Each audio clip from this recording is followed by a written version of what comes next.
Organisation Hizb ut-Tahrir har i dag varslet en demonstration foran den amerikanske ambassade mod den såkaldte Muhammed-film. Hizb ut-Tahrir, som vi her ser, demonstrerer mod genoptryk af de danske Muhammed-tegninger for 4 år siden, vil protestere mod filmen Innocence of Muslims, som den seneste uge tid har ført til omfattende uroligheder ved amerikanske ambassader i Mellemøsten, og som angiveligt var årsag til drabet på 4 amerikanske diplomater i Libyen. Organisationen skriver, at filmen er udtryk for en samtid, der er præget af anti-islamisk propaganda. Nu kan jeg sige godmorgen til dig, Shadi Frigi. Du er medierepræsentant i Hizb ut-Tahrir.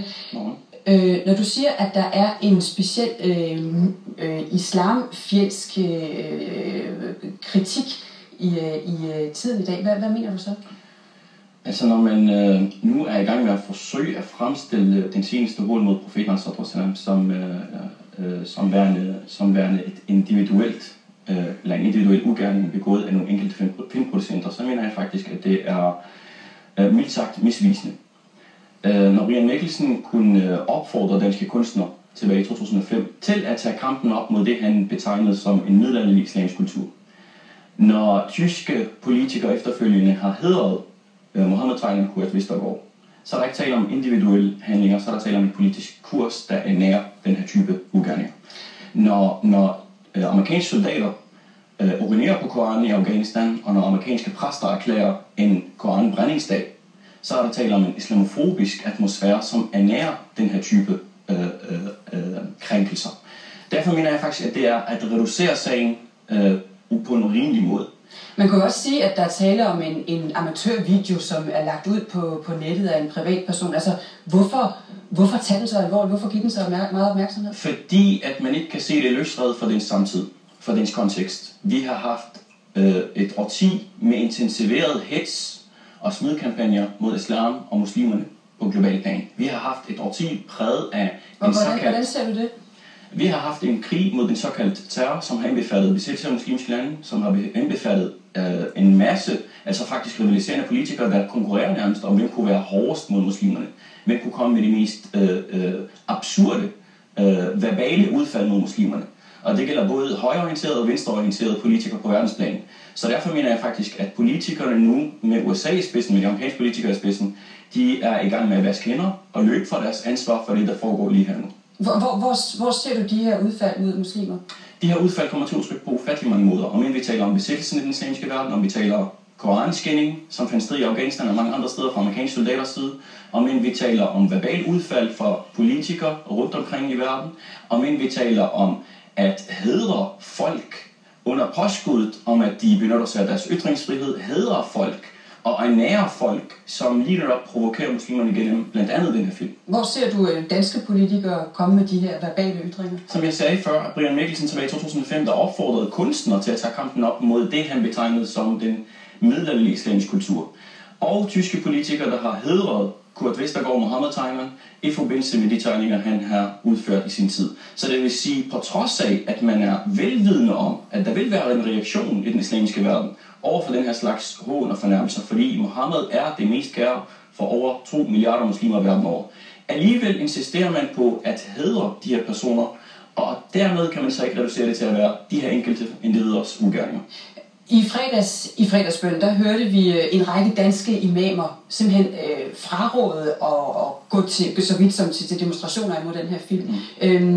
Det tyder på, at der er en splittelse i det islamiske samfund om det her. Jeg mener, et hvert forsøg på at så splid mellem muslimerne i forbindelse med den her sag vil forfejle. En er alene, fordi at Muhammed er det mest kære for de 2 milliarder muslimer, der er rundt omkring i verden. Men er det ikke det, I gør ved at gå til de her demonstrationer? At vi så splid? Det er nok let af I går i hvert fald imod de opfordringer, som imamerne er kommet med. Det er ikke tilfældet, at det samt imamer i Danmark først og fremmest, der har sagt, at man ikke skal gøre det. For dem af dem, der har gjort det. Ja. Dem af dem, der har gjort det, har gjort det med udgangspunkt i, at det ikke er til gavn for Muhammed eller for muslimerne. Så det er ikke fordi, de er imod, at man markerer sit standpunkt over for den demonstration. De mener bare, at man skal gøre det på en anden måde. De skal have lov til at have den her holdning. Vores holdning er, hvis man reagerer over for den her provokation med passivitet, så vil det kunne opfordre flere hadfulde personer til yderligere provokationer. Og på længere sigt, så kan man faktisk risikere en vis neutralisering eller normalisering af den her slags hån og fornærmelser, og så kan man så risikere, at det bliver simpelthen så banalt og normalt, at det vil kunne gentage sig hele tiden.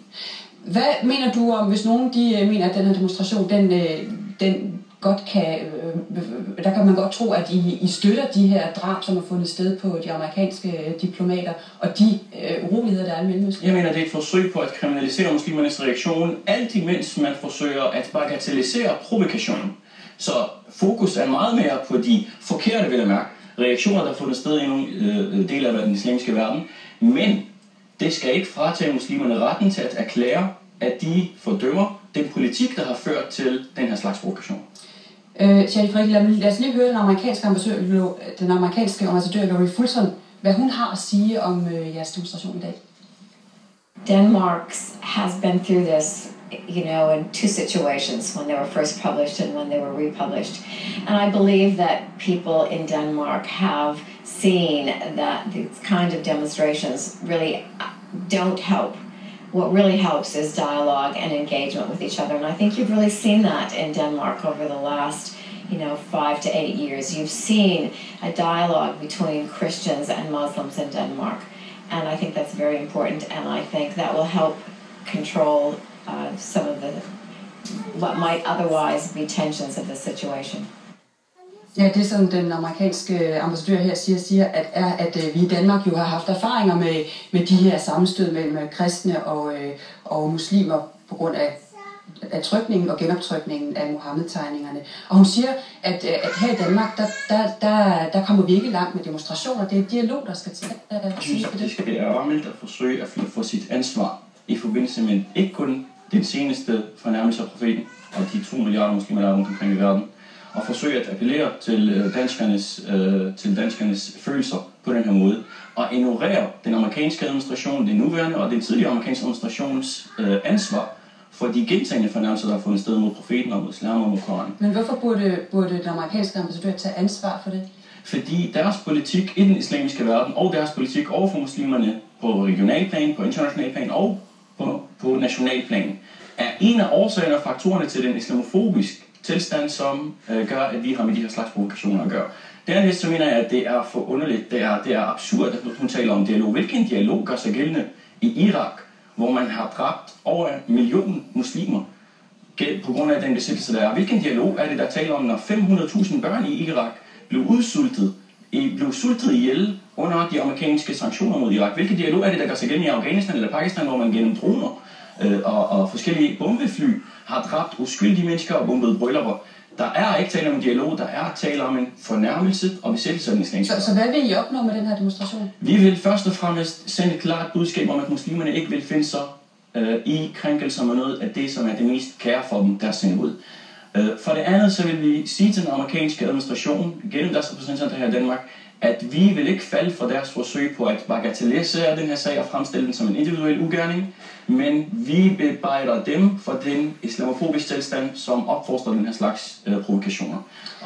Jeg skal lige høre, nu har vi set i Mellemøsten, at det har ført til voldsomme sammenstød og altså også drab på amerikanske diplomater. Hvad mener du selv om drabene på den amerikanske ambassadør?